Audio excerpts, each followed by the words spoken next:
December 5th, 1872. Mid-Atlantic Ocean, somewhere between the Azores and the coast of Portugal. The British ship De Gratia spots another vessel on the horizon.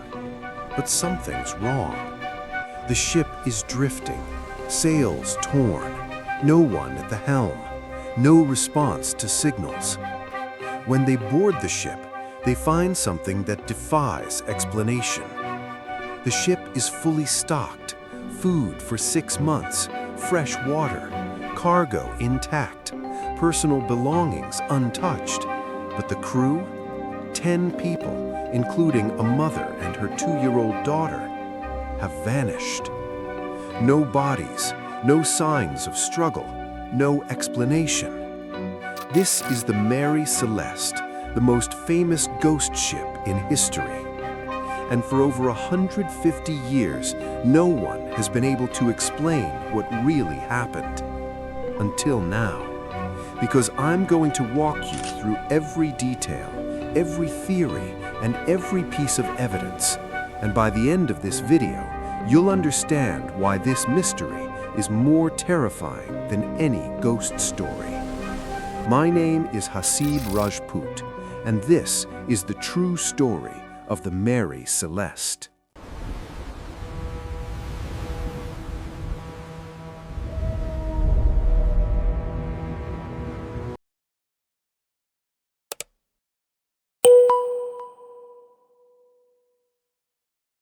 Okay, so before we get to the mystery, you need to understand the ship itself, because the Mary Celeste, it had a dark history from the very beginning. Built in 1861 in Nova Scotia, she was originally called the Amazon, and right away, things went wrong. Her first captain, Robert McClellan, died just days after her maiden voyage. Pneumonia. Not a great start. On her second Atlantic crossing, she collides with fishing equipment. Then in 1867, she runs aground. Major damage, complete rebuild. She changed owners multiple times, each one facing financial troubles, accidents, or deaths. By 1868, she's purchased by James Winchester, repaired extensively and renamed Mary Celeste. By 1872, she's under the command of Captain Benjamin Briggs. Now, Briggs was not your typical sea captain. He was deeply religious, a family man known for his integrity. He co-owned the ship. He had personal stakes in its success. And in November 1872, Briggs made a decision that would change everything. He decided to bring his wife, Sarah, and their 2-year-old daughter, Sophia, on the voyage from New York to Genoa. Their 7-year-old son, Arthur, stayed home for school. That decision saved his life. On November 7, 1872, the Mary Celeste departed New York. Captain Briggs wrote to his mother, "Our vessel is in beautiful trim, and I hope we shall have a fine passage." He would never write again. All right, so here's where it gets truly strange.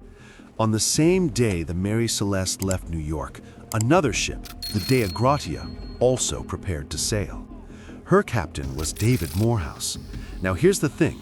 Morehouse and Briggs were friends. They'd had dinner together the night before departure.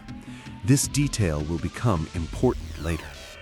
The De Gratia left 8 days after the Mary Celeste, but she was a faster ship. On December 5, 1872, about 400 miles east of the Azores, the De Gratia's crew spots something. A ship, drifting, sails damaged, no one at the helm. It's the Mary Celeste. Captain Morehouse orders a boarding party. First mate Oliver DeVoe and 2 sailors row across. They climb aboard, and what they find is completely unexplainable. The ship is deserted, 3.5 feet of water in the hold, but not enough to sink her. The compass is destroyed, navigation tools are missing. But the cargo? All 1,701 barrels of alcohol intact. 6 months of food, fresh water, valuables untouched, the captain's money still there. Sarah's sewing kit open like she just stepped away. Sophia's toys still in the cabin. But no people, no bodies, no signs of struggle, no blood, no violence. The ship's lifeboat was gone. The ropes used to lower it were missing. meaning the crew didn't flee in panic. They evacuated deliberately. But why? Why would 10 people, including a mother and her toddler, abandon a perfectly functional ship in the middle of the Atlantic Ocean? So, Captain Morehouse now has a decision. Under maritime law, a derelict ship can be claimed for salvage. And salvage rights? They're worth a lot of money. Morehouse divides his crew. 3 men will sail the Mary Celeste to Gibraltar. The rest continue on the Dei Gratia. On December 13th, both ships arrive in Gibraltar, and immediately an Admiralty court opens an investigation. Because here's the thing, salvage fraud was common. Ships were sometimes deliberately abandoned so a rescuer could claim the reward. And remember, Morehouse and Briggs were friends. The Dei Gratia left 8 days after the Mary Celeste, but arrived at the scene first. Suspicious, right? The Attorney General, Frederick Solly Flood, definitely thought so. He theorized maybe the crew mutinied, or maybe Morehouse's crew attacked the Mary Celeste, or, and this is wild, maybe Briggs and Morehouse conspired together. For 3 months, they investigated. They tested the sword, rust, not blood. They inspected the hull, no damage. They searched for hidden compartments, nothing. Eventually, the court concluded no evidence of crime. Morehouse gets salvage rights, though less than he hoped. But they couldn't answer the main question: why did 10 people abandon a seaworthy ship? And that's where the theories begin. All right, so over the last 150 years, people have proposed dozens of theories about what happened. Let's go through them. Theory 1. Pirates. Maybe pirates attacked, killed everyone, and stole valuables. But here's the problem. Nothing was stolen, and pirates would have taken the ship itself or the cargo. Plus, the lifeboat was missing. Pirates wouldn't need that. Verdict: implausible. Theory 2. Mutiny. Maybe the crew murdered Captain Briggs and fled. Except Briggs was known for treating crews well. There was no motive. And taking a lifeboat into the Atlantic hundreds of miles from land? That's certain death. Verdict: unlikely. Theory 3. Sea monster. Or a waterspout. Yeah, people actually suggested this. But there's no damage consistent with an attack, and experienced sailors wouldn't abandon ship for weather they'd seen before.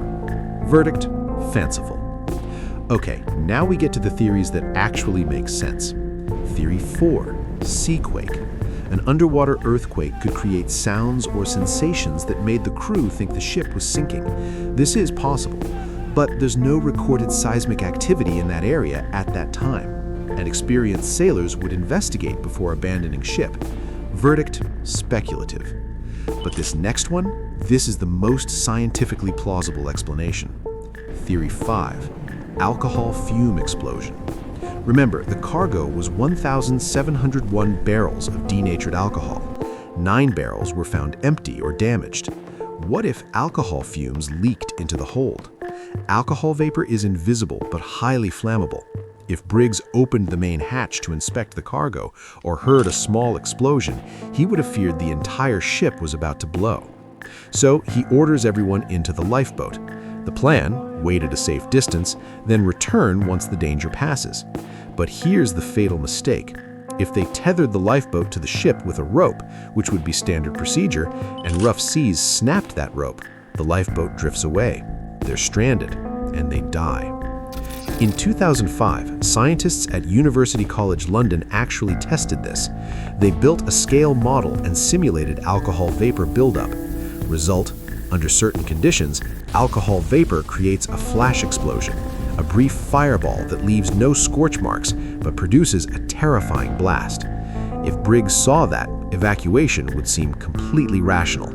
Verdict: most plausible, but we'll never know for certain. You know, it's easy to get caught up in the mystery, the theories, the investigation, the forensics.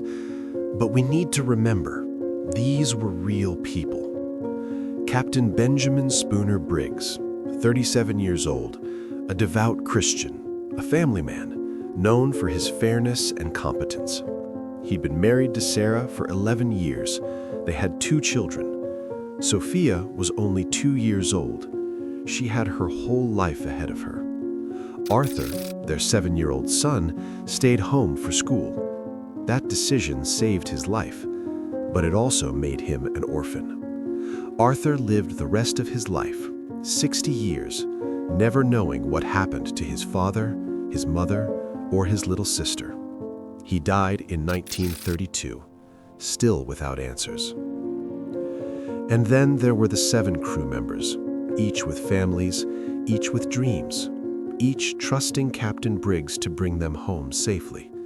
None of them were ever seen again. So after the Gibraltar hearings, the Mary Celeste was sold at auction and continued sailing for 12 more years, but she was still plagued by accidents and bad luck.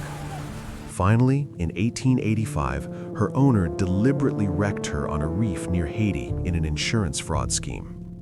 So the ship that was suspected of being involved in fraud actually ended in fraud. But here's where the legend really took off. In 1884, a writer named Arthur Conan Doyle, before he created Sherlock Holmes, published a short story about the Mary Celeste. And he added completely made-up details. A meal still warm on the table, a half-smoked cigar, a cat sleeping on board. None of these were true. But newspapers reprinted the story as fact, and for decades people believed the crew vanished mid-meal. The Mary Celeste appeared in countless books, films, TV shows, each adding new, invented details. This is why when researching historical mysteries, you have to go back to primary sources, the original court documents, the first-hand accounts, not the legends that grew later. Because when you strip away all the embellishments, the real mystery is still terrifying enough.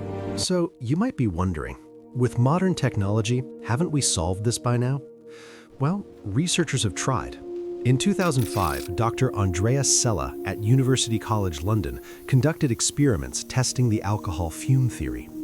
They built a scale model of the Mary Celeste's hold and simulated conditions that might cause vapor buildup. And they found that under certain conditions, you can get what's called a flash explosion, a fireball that burns off quickly without leaving scorch marks, but would absolutely terrify anyone who saw it. Researchers also examined historical weather data. There were several severe storms in that region in November-December 1872. So here's the scenario.